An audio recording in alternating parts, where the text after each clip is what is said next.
All right. Thanks everyone for joining after lunch. I know it's some pretty stiff competition with the beach, so I appreciate everyone joining me for a presentation.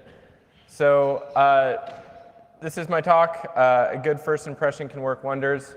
If that sounds familiar, it's a J.K. Rowling quote. And I think this is really important with developers and I guess just people in general, but one of the themes that I've heard at this conference and at AppSec California and other forward-leaning conferences is how important relationship building is with developers and within your company, because you need other people to get stuff done for the security team. And so this is all about a developer's first impression with the security team at Segment. So I'm going to just run through this. Jim already covered this during the intro, but I got my start in security consulting at Redspin. From there, I got involved with OWASP. I eventually moved up to the Bay Area and now help organize for the Bay Area OWASP chapter. After leaving Redspin, I joined the sales engineering team at BugCrowd and helped a bunch of companies get started with bug bounties, which were a lot less popular in 2015 than they are now. Now it seems like pretty much everyone runs one, but it was pretty fun to be on kind of the front lines of the bug bounty space back then. And then about a year and a half ago, I joined the internal security team at Segment and have been focusing mostly on application and product security stuff since then. So this is broken up into three parts. We have two different parts of training. Think Like an Attacker is part one, and part two is secure code review. And then I'm also going to talk a little bit about the ongoing recognition that we try to provide our developers with. So this slide will look really familiar. Hi, Tanya. So I think that most people at this conference understand the importance of shifting left. In 2019, building secure software is just part of having a good product, and developers want to be associated with a good product. And to do that, the security team needs to help developers learn about security so that they can write a high-quality product for their customers.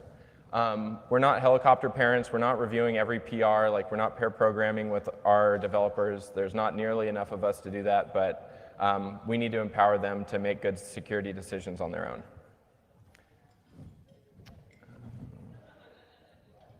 This is one of our developers, Frances. She's awesome. She presented at a meetup at our office a few months ago, and it was all about how security is everybody's job, which we definitely agree with. We want every developer to feel like this because that makes our jobs a lot easier, because we have to do way less work if they're doing it for us, which is great. I think it's also something that is becoming part of job requirements. So this is actually a really great article from Circle CI. It's about their engineering matrix, and it's broken up into these categories. I'm not going to talk about all these, but I just wanted to highlight that under technical skills, security is one of them, and it starts being something that is required for an E1 developer all the way up through E6, which is the top of their matrix. There's different categories, and security is part of that, and it's basically, hey, here's what you need to do for security as part of moving up in the organization. So the first part that we talk about for our training is Think Like an Attacker. The high-level overview for this is we teach our developers how to use Burp Suite and find vulnerabilities the way that bug bounty hunters would or pen testers would. And in many cases, this is the first time that we're meeting these new Segment employees. So it's really important that they have a good time and they like hanging out with us, because we're not going anywhere. If you do something like this, definitely give you bonus points if you can get engineering managers and PMs and people that are kind of developer adjacent in the training. I think it makes it a lot easier to go to PMs and EMs and say, hey, we need some of your team's time to do this stuff if they've gone through some of the same training that the engineers have. Part two is secure code review. So this is how we teach developers to think about security at kind of like the PR level and as they're writing code. These are some of the reviews that we've gotten, so don't just take my word for it that this training is great. The developers genuinely like taking this training. We've had people that have come from other places that have done security training before, and everyone has said that they really like ours, so hopefully this is something that you could take to your organization and have fun with your developers as well. I think the most important part of creating training, if you were to pick like one thing to remember, is create relevant content. And for us, the way that we've created relevant content is we've looked through all of our bug bounty submissions, pen test reports, internal findings, and we've looked at the data to see what types of vulnerabilities are most common. And then all of our examples in our training are based off of previous vulnerabilities that have existed in Segment. So instead of trying to convince a developer about CSRF using some bank example where you can transfer funds from this to somewhere else and the developer's like, I don't work at a bank, why do I care about this? Every single example that they see is something that will look familiar based off of their experience using Segment so far. We also use this as a time to introduce the vulnerability rating taxonomy from BugCrowd. This is what we use to categorize all of our vulnerabilities. And when they get vulnerability reports from us later, they're going to see a vulnerability category and a priority. And so we like to introduce the types of data that's going to be in the vulnerability reports during this first meeting so that they can be more prepared when they start fixing stuff later. Completely unrelated to training, but because I have the stage, I'm going to take a quick detour. If you're running a bug bounty program, seriously consider paying for anything that provides value instead of just paying for unique and valid submissions. Our best reports have all come from people that we've paid for duplicates or given hints to or built a relationship with. And if you get a really well-written report that's a duplicate, I would recommend just paying for it and thanking them and saying like, hey, here's some extra help. Like, we want you to be successful. If you're thinking about the money associated with a bug bounty program on a per bug basis, you're potentially thinking about it wrong. I think you should think of a bug bounty program as like, what is the program costing you as a whole and what are the benefits it's providing? If you start thinking about things on like a per bug basis, I don't know if that's the most fair way to researchers because you're going to overanalyze how much each individual bug's worth, and you should be thinking about like, how can we make this program as good as possible? So back to the regular scheduled programming. We use OWASP JuiceShop. JuiceShop's awesome if you're running a kind of a modern-ish web stack. This is similar enough to Segment that it's familiar to them. We use Node, we use Express. We don't use Angular, we use React instead, but everything is pretty much the same as like what we use for Segment, so it's very familiar to them when they're looking at the technology stack. And then this is the general way that we do the training for part one is we'll talk about a couple different vulnerability categories through slides and examples, and then we'll have an interactive training with Burp Suite and JuiceShop that matches up with what we just talked about. And then we'll just repeat that. We found this works really well because it's a combination of us showing people things, us saying things, and then them actually doing it for themselves. And I think a lot of people, especially technologists and people that work in the security and engineering community, are pretty hands-on. And so actually doing something is what really cements that knowledge for a lot of people. During the hacker times, which is where they're trying to find vulnerabilities, we write everybody's name up on the board as they find vulns.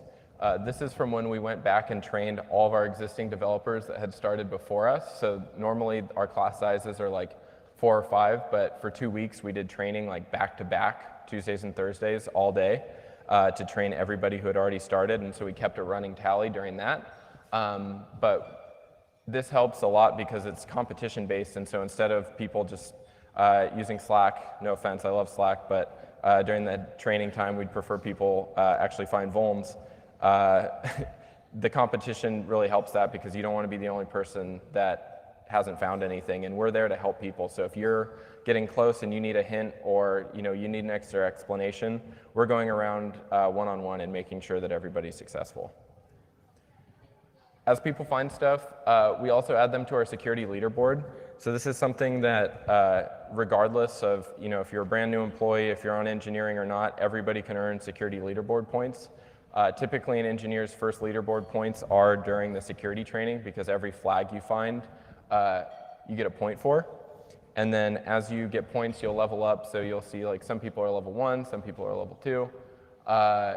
And then you'll get these stickers, which are based off of the Halo-like ranking stickers. So every 5 levels, you'll get a new sticker to add to your laptop. Recently, our manager, he's the one who actually built the leaderboard. He added this thing so you can now add leaderboard points via Slack, which is super nice because before you had to go somewhere separate and add points. But yeah, we wanted to make it as easy as possible to award points. And then every Friday, we have a printout of the top 5 point earners for that week. So in our security Slack channel, we have this, and everyone gets to see how many points Roland earned that week, because Roland earns a lot of points every week. He's a good friend for our team. The second part of our training is the secure code review training. So this is influenced by the OWASP secure coding cheat sheet. We have a variety of categories. We talk about cross-site scripting, broken access control, secrets management, error handling, SSRF, et cetera. This is tailored to our technologies. So again, this isn't just stuff that like we've pulled off the shelf. This is something that somebody at Segment built. So it's all Node and React. And this isn't stuff that we expect people to look at on every pull request. But it definitely serves as a reference for people to go back and look at. And so with this training, we also have kind of a self-service way to surface the documentation. If you want to go and read all the documentation as a developer, that's totally fine. But we also have something where you can fill out kind of a short survey, and it'll say, okay, hey, you're trying to deal with SSRF. Here's our guidance around that. Part 2 of the training also has intentionally vulnerable code that we use as examples. And so this is kind of like a simplified version of the Segment architecture, where we have like React on the front end and Node on the back end. And so this is something that my coworker David built, and it actually runs. You can actually like look at the Hawaiian shirt store if you pull down the code. And then this is an example of like what we would have the developers look at. So can anybody find something that's wrong with this snippet? That's actually the third thing that I was going to point out. So, yep, so you have, what did you say was in the URL? All right, well, that was second, so I'm totally out of order. The first one is cost. And then the second one is, yes, the credit card numbers in the URL. And then, most importantly, Hawaiian spelled wrong. So this is actually the first time that this has ever been out of order. Usually people actually just guess it in the order that I had it up there, so got kind of unlucky on that one. But yeah, this is a good example of a lot of things that we don't want people to do. This leads to a discussion about putting sensitive information in post requests and spelling Hawaiian correctly and things like that. So this is pretty accessible. Then on the back end, so this would be the, if you go back 3 slides, this would be server.js. So this is like the Node side of the house. So can anybody see anything here that's wrong? Yep, good, that was in the right order. So yeah, there's a secret in source. What else is wrong? Encrypt. What's wrong with encrypt? What's B2A?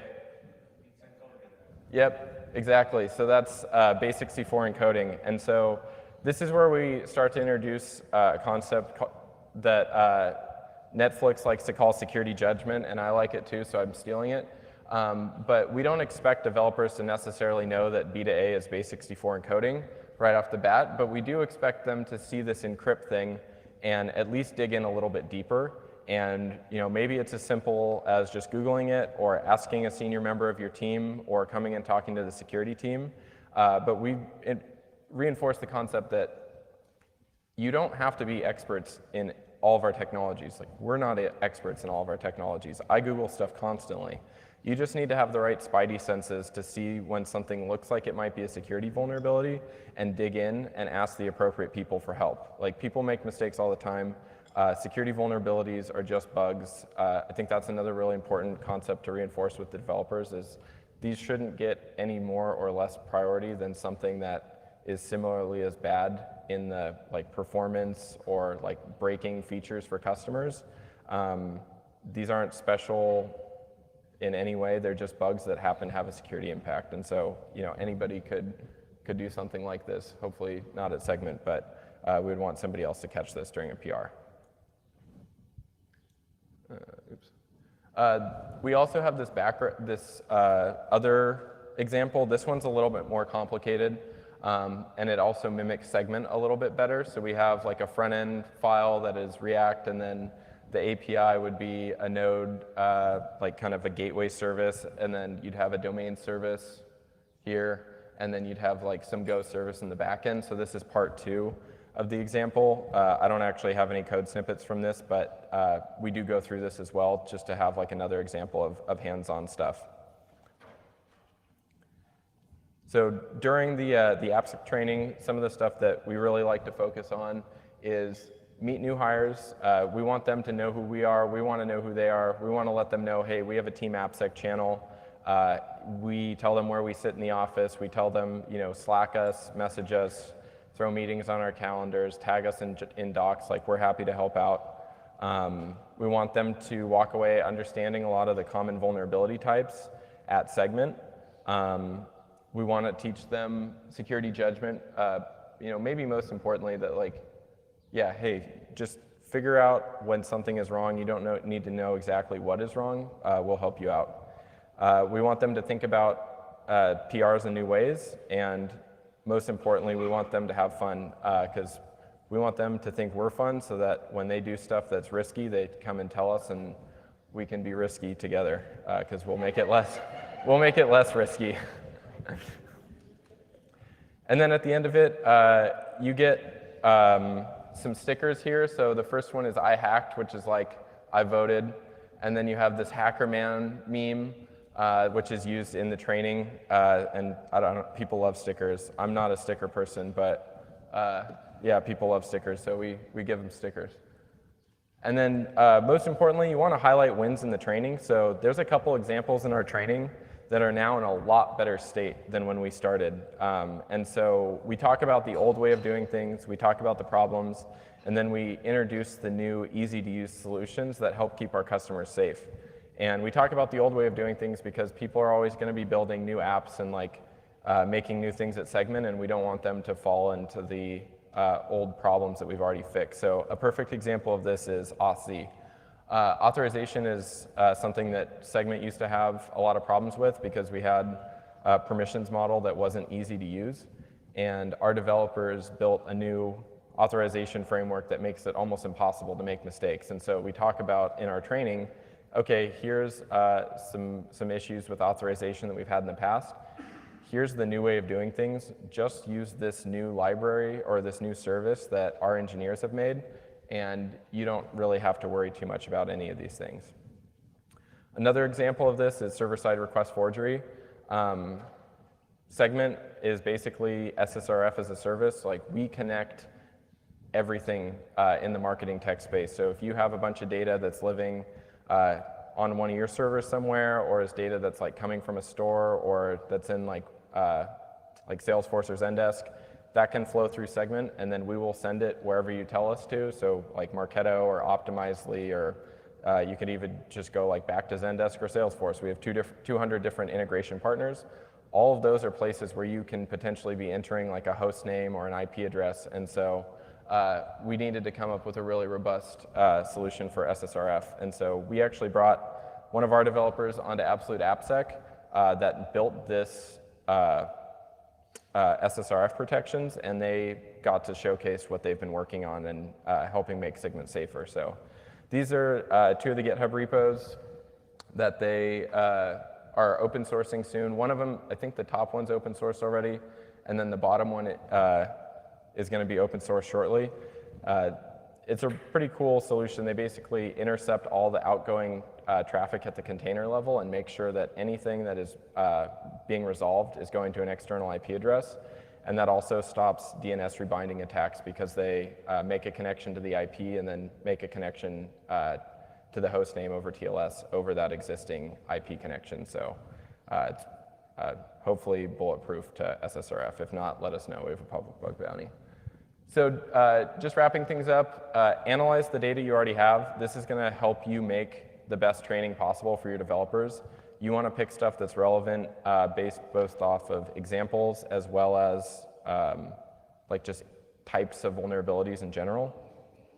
You want to emphasize that vulnerabilities are just bugs. This helps get stuff fixed. It helps developers, not feel bad about writing a vulnerability. Like, we don't want people to feel bad about making mistakes. We want them to tell us that they've made mistakes, and we'll help them fix them.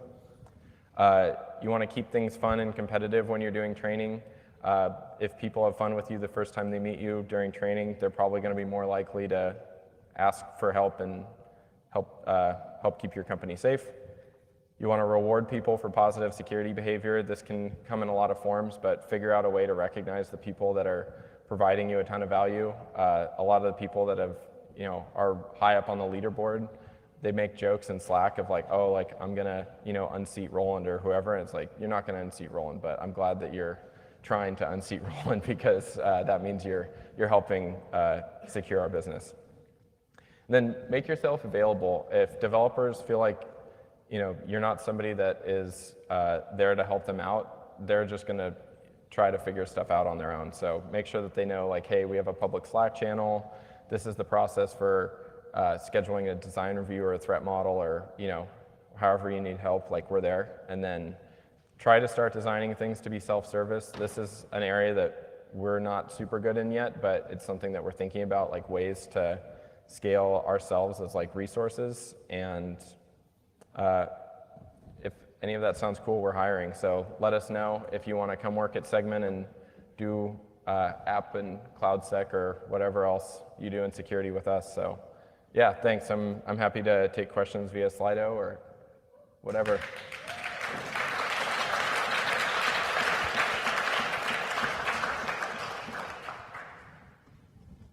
All right, what are some good ways to reward good behavior? So I think that showcasing people's work is a really good way to reward good behavior. Making sure that people know, like, hey, if I've partnered successfully with something on the security team, like, I'm going to get recognized for it. I think a good example of this that we've had is this last quarter I've been building MFA with one of our developers, so I did most of the back-end stuff and she did most of the front-end stuff. But like during the launch process and during any of the events that we've talked about that internally, like, it's always been a like security and enterprise core. That's the team she's on. It's always been like a security and ent core like joint project. Like, it isn't something that is just a security project. It's always been something that both teams have been recognized as participating in. I think the stickers are cool. I think some of it can just be as easy as like taking people to lunch. Like, I got a bunch of help building a password strength meter that also uses the Have I Been Pwned API last quarter. And that was like the first front-end stuff I'd ever done, and I just took the people that helped me out a bunch to lunch. I've heard of some companies that have sent their engineers to trainings. I would love to bring some more engineers from Segment to LocoMocoSec next year. I don't know if that is something that will become a reality, but I think that's a great idea. So if you can do that for your engineers, I'm sure they would love it. Oh, okay, what do you do about developers that don't want to take training? It is not an option.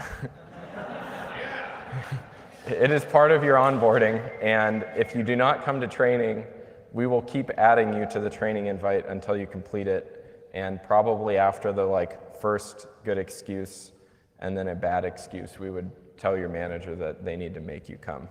So we actually haven't had to deal with this, so I don't know if that's the right answer or not, but we've just made everyone do it, and they've gone. So, do you collect any metrics to specifically track the success of your security trainings? So I would say that metrics in general are another area that like we don't have a super good story around. Anecdotally, like, we haven't gotten any XSS findings from our bug bounty since we started doing this training, which I think is pretty good. That's kind of a cheater metric because we use React, and we really never had that big of an XSS problem to begin with. So yeah, we don't really have a super good answer for that one in terms of like metrics, but any of the stuff that we talk about in training, I think is a good way to publicize what's available. And if you tell engineers like what available protections there are, they tend to use them, at least at Segment. And so like another example of this is I wrote a library called less unsafe redirects because I probably didn't come up with every potential redirect bypass, but we at least let people know, like, hey, if you do need to do like a redirect parameter, check this out. And we've had other people contribute to that and use it. So I don't know, anecdotally, I think that a lot of the stuff is working, but we don't have any good metrics.